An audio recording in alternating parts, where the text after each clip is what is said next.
Good day, here are today's top stories from the Pna Headlines.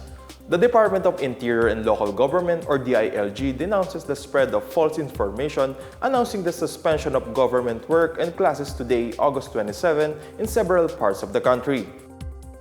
In a statement, the DILG said the only Office of the President, local government units, the Department of Education, and other pertinent agencies have authority to suspend work and classes. The DILG is considering legal actions against the Facebook page Philippine Weather Advisory, which posted about the suspension allegedly quoting Secretary John Vic Remulla as well as other perpetrators of fake news. It also called on the public to be alert and stop spread of false information for safer and more informed bagong Pilipinas. The advisory comes as Pag-asa monitors a low-pressure area in the vicinity of Pna, Quezon and other 200 kilometers west of Dagupan City, Pangasinan. Metro Manila, Ilocos Region, Cagayan Valley, Cordillera Administrative Region, Central Zone, and Calabar Zone can expect cloudy skies with scattered rains and thunderstorms for the rest of the day. Pag-asa also warns of flooding and landslides in these areas. Meanwhile, the Department of Social Welfare and Development said it is preparing to distribute relief resources to localities threatened by this weather system throughout the week. Disaster Response Management Group Head Assistant Secretary Irene Dumlao said the DSWD has at least 3 million family food packs ready for distribution. This is in line with the President Ferdinand R. Marcos Jr.'s directive to ensure nobody should go hungry in times of calamities. Other assets such as mobile kitchens and mobile command centers are also ready to be deployed to evacuation sites. In line with President Ferdinand R. Marcos Jr.'s agenda to strengthen Filipino workers and create quality jobs, the Department of Information and Communications Technology or DICT has launched the Lakbay Likha roadshow to draw in talents in the digital creative industry. The DICT in the Cordillera Administrative Region calls young people to take advantage of the digital creative sector's vast potential for growth. In his talk, Trabajo Digital Road to 8M Jobs, Gino Ilano, Director 3 of the ICT Industry Development Bureau, noted the government's goal of creating 8 million jobs by 2028 through its Digital Creative Program.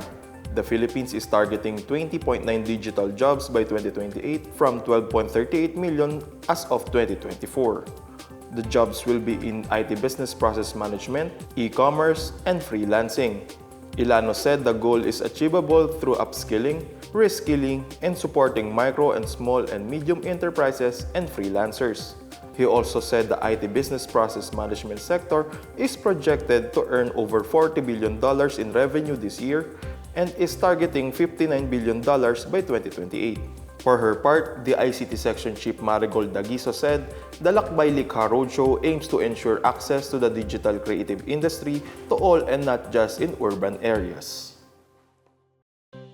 The Department of Public Works and Highways or DPWH has announced progress in easing traffic congestion in Makati City following the completion of the overhaul of the EDSA-Guadalupe Cloverleaf Road. The DPWH completed the project linking the cities of Mandaluyong and Makati last June. The improvements include the installation of high-quality asphalt overlay, strengthening of lane markings, and the strategic elimination of common road hazards such as potholes and surface cracks. The DPWH National Capital Region said the project aims to ease persistent traffic congestion and guarantee a safer and more comfortable journey for commuters in one of the country's most heavily traveled areas. The project, supervised by Secretary Manuel Bonoan with the DPWH Metro Manila 2nd District Engineering Office, is under the Build Better More program of President Ferdinand R. Marcos Jr. The National Anti-Poverty Commission, Formal Labor and Migrant Workers Sectoral Council has expressed support for the Department of Migrant Workers advisory increasing the minimum monthly wage of Filipino domestic workers overseas from $400 to at least $500. In a news release, the group's sectoral representative Danilo Lacerna viewed the move as a vital step in recognizing the essential role of Filipino domestic workers in the global economy. He added it reflects the government's commitment to protect rights, dignity, and welfare of Filipino migrant workers. The wage hike directly addresses the rising global cost of living, prevents exploitation through underpayment, and boosts remittances that sustains millions of Filipino families. To ensure the effective implementation, the group urged DMW to strengthen the monitoring and enforcement capacity of migrant workers' offices. It also called the agency to uphold new wage standards via bilateral labor agreements, provide comprehensive deployment training, and expand reintegration support for returning workers.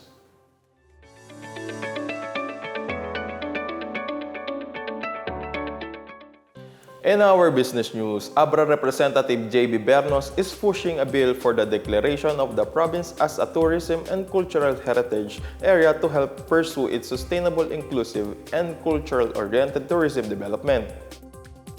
In a press release, Bernos said through House Bill number 3120 or the Abra Tourism and Cultural Heritage Development Bill, the province will be declared as a priority development area. He believed it is appropriate for the province to have a special designation in order for them to further protect its natural resources and culture. The bill will provide policy and programmatic foundation for Abra to harness tourism as a driver of inclusive progress and rural transformation. It also proposes the establishing and promotion of flagship events like the Kawayan Festival, which showcases Abra identity as leading bamboo-producing province. Meanwhile, the Bureau of Fisheries and Aquatic Resources is urging coastal communities in Ilocos provinces to help conserve galunggong or mackerel scad by regulating the use of allowed fishing gears and observing fish holiday. Through an information caravan called Rolling for Sustainability, commercial fishing vessel operators and municipal fisherfolks agreed to implement strategies and control measures to increase production. Based on Fisheries Management Plan, a 45% catch limit has been proposed to maintain sustainable fish stock and prevent overexploitation. The enhanced enforcement was also recommended, particularly during May to July peak fishing season to ensure regulation compliance. BFAR Region 1 Fisheries Resources Management Division Chief Reginald Lacson Atabay emphasized the importance of continued collaboration among all stakeholders to conserve galunggong population. Galunggong is considered a main source of inexpensive animal protein, making popular to ordinary Filipino and serve as a food for bigger fishes such as tuna. And those are the latest and biggest stories from the PNA Headlines. For more news update, visit our website pna.gov.ph or our Facebook and X account, Philippine News Agency. You may also watch PNA Headlines through the Philippine News Agency's YouTube account and via the News and Information Bureau website under PNA News. I am John Dalistan. This is the PNA Headlines, bringing stories that unite the nation.